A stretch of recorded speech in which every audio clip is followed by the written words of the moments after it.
मैं शशिकला उपाध्याय गुड़िया तिवारी मधुर लोकगीत चैनल पे स्वागत करती हूँ। तो सिस्टर हमसे मिलने के लिए आई हैं। प्लीज़ आप सभी से मेरा ही रिक्वेस्ट है कि इनके चैनल का सपोर्ट करिए, ज़्यादा से ज़्यादा प्यार दुलार दीजिए ताकि इनका भी चैनल मोनो हो जाए। हमारा ही आप सबसे बार बार रिक्वेस्ट है।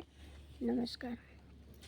हाली से चढ़ावा सरऊ का राजिनी लेटवा, हाली से चढ़ावा सरऊ का राजिनी लेटवा, कहाँ बा दहेज के बुलटवा, कहाँ बा दहेज के बुलटवा, मुँह लटकौले बड़ा देवे के न मानबा, खोली के देखावा काका बक्सा में बंद बा, मुँह लटकौले बड़ा देवे के न मानबा, खोल के देखावा काका बक्सा में बंद बा, चाप गैला कितना तू तो नाश्ता के पलटवा, चाप गैला कितना तू तो नाश्ता के पलटवा, कहाँ बा दहेज के बुलटवा, कहाँ बा दहेज के बुलटवा, हाली से चढ़ावा सरऊ का राजिनी लेटवा, हाली से चढ़ावा सरऊ का राजिनी लेटवा,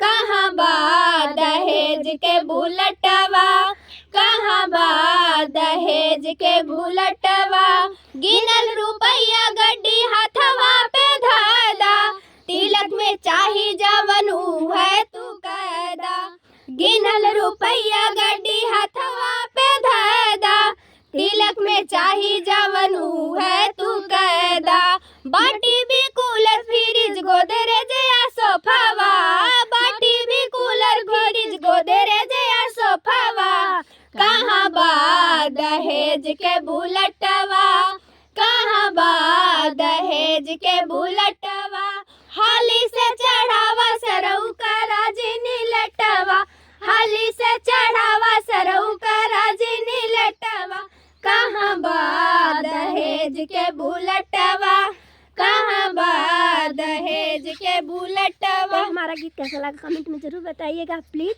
हमारा ही बार बार रिक्वेस्ट है कि दीदी के चैनल का सपोर्ट करिए। नमस्कार।